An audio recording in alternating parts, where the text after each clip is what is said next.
kawaski. So gamit na to karon nga spear gun is katong usa gina siya 90 cm.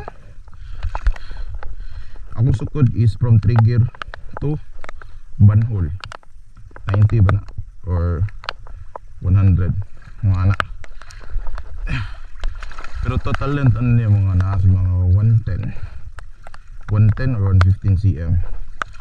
So one band lang ta, 16 mm shaft, ay 16 mm rubber. Yeah. 3x16 nga shaft.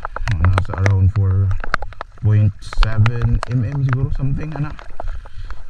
So atong gamit nga Dyneema line is 1.8 mm siguro, 1.5. Then atong reel is ito lang reel nga regular nga makita ra mo Shopee no, nasa around 800 mo siguro ni karon or 700. And then of course spear gun made by Dobby Sub, same gun sa ako ang tunay sakto po ka buoyancy no. So dugay na kay nako ni actually buoyancy ni sa una pod nya nadugay no gamit na uga na yung kahoy nya wala na ko matiman og ayong yang kahoy like butangan na tuog kanang kuan ba sealant. So nawala yang pagkabuoyant niya. So kuan na kay ni butaw na kay ni siya no. No. Mura na siya kuan. Pero okay ra kay ni siya gamiton. Okay, for shallow water hunting lang wa. Tirada ta karon is mungit lang ta no. Mungit or gitawag to ga kuan surgeon fish. Mo ba mungit? Alright, what's up mga Kawal TV? Another day, another spearfishing day na po karon no. So tarawan ni ko mo gyapon na tong ganap di rin no. Skapo sa realidad li kay sugos balay ba taraman na ta. Ilalom sa dagat kahapon nun mga gyapon na tong birada. Solo quick dive lang tanong aban atong kaugalingon ug syempre atong bro sa taas nga gasiga lantaw sa tuwa ug hatag or gina-remind or maghatag og positive nga pangunahuna nga dili ta magpugos og dili kaya. So mao day no, salamat sa atong mga solid supporters diha nga walang sawang nakiki-share at engage and watching my videos. Thank you guys sa inyo ano kay kung wala mo wag kita diri. So mao to daghan na kay tagsipyat sa introduction pa lang daan. Klaro kay niya to ang ganap karon way nada ni. Pero sige lang ana man no. Di man gyud sa tanang panahon nga pagpamana na atay kuha na man gyud uban nga di gyud ta makakuha no kana akong giingon nga sige gisulti nga likay sugo ug gyud tirada ingunahan na gyud ganap karon no. Ug hinaot unta nga dita mag walk of shame ba nga way dala bitong isda. So mo to gamit na to karon nga spear gun is atong Dawn pistol. Dugay na gyud nga wa nagagamit ani nga spear gun no. Dugay na gyud siya natambay na layo na po ni giabtan no, niabot na po ni uslob. So mo to agiuli sa akong amigo nga si Sanidjan na humuwad no kaya di gyud siya magsilbi o di siya ganahan og kanang day dive ya night dive gyud siya. So ang ato ang kuan pang night dive to niya og akong kuha ni kay atong balikon unsay mga ganap production sa gamit ni aning spear gun. So karon no tirada na to shallow water hunting lang kay mao man gyud natong ginabuhat samot na og kanang gamit na to kaning spear gun kaya usa pa hinay ni siya og power pero balo nga nakakuha nig tangigi no. Sama sa kong gingon na base gisurti-surtiin lang gisurti-surtian lang pud ta og gihatag gyud sa inatasan ba nga makakuha tag mga dagkong isda. So diri drop na dayon ta ngitatag ka ng pangpanudan kay daghan na kay tag sipyat no. So diri nakakita tag daghan or school nga mga indangan pero nawa gyud ni nagpalibak ning usa ka parrot fish kuha na tog usa. Pasensya jud kay daghan na pud mga suko na to ani kay lagi bawal lagi kana inyong mga komento ninyo ako ra gyud ang heart reaction sa kuha. Kani akong style is sama sa gingon panudan nga panguha ra nga isda ba. Di lang ko na to daghanon no kanang igo-igo or pud nga makakuha ta og kanang igo na to nga pang panihapon. Yalay na pud tong pampamahaw paniudto.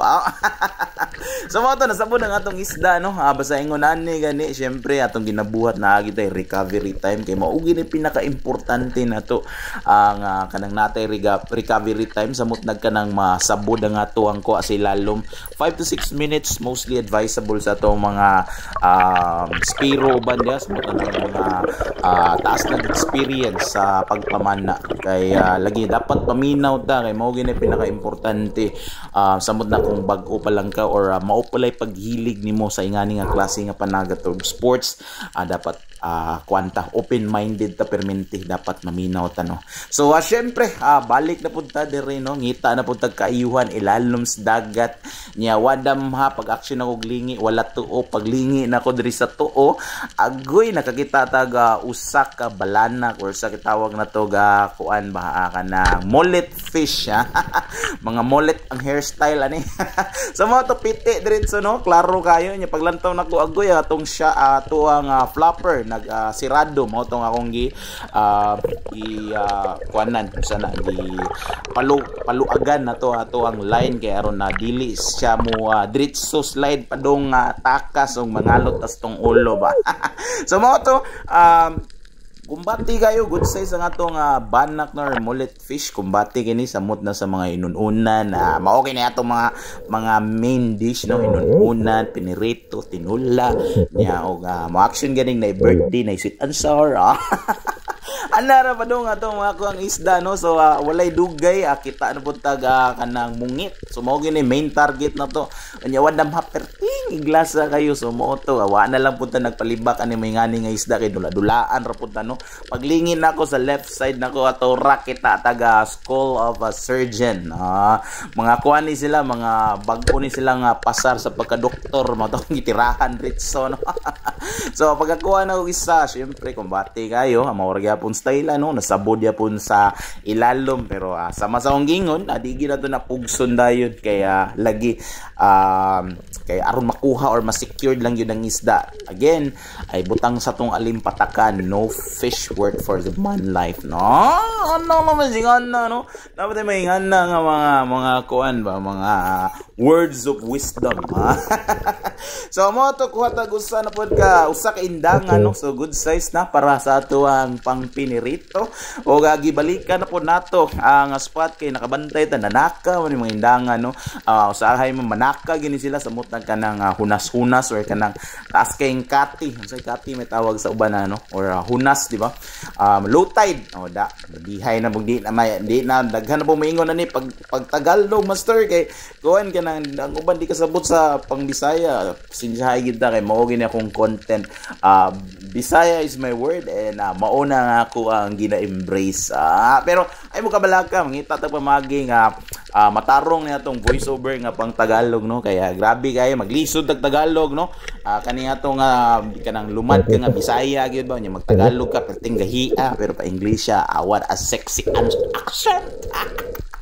So mga to no kumbati nga ato ang usa ka indangan na pod okay na kay goods na kay hapon naman no nya syempre basta ingon na gani klaro na kay kuha na dayon tag duha ka chinilas duha ka chinilas ay kana chinilas ako ra nang gidala kay hunas kayo sa KTL pag action pa uli nya samot nagwa patay kuha agoy kuha na mo na kita walk of shame wapatay kuha nya napagi sabayan pa yun nga daghan kayo nga bato-bato sa KTL mo na kuha na siya mo na painful walking.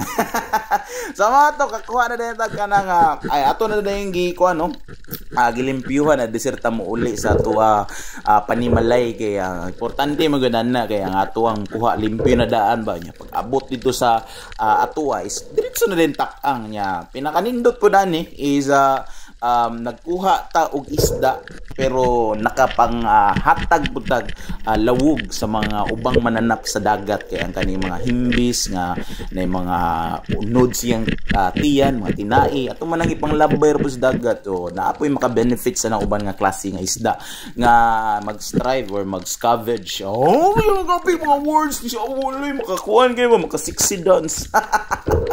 So mo to, limpyuhan na to, kaya aron na ng taong ginaton nagtarong, no, kay base niya nakakuha ni ba, nakakaunog mga kanang dili ingon nato, so lisod na pud kayo makakaon pud ta, no, lisod jud kayo.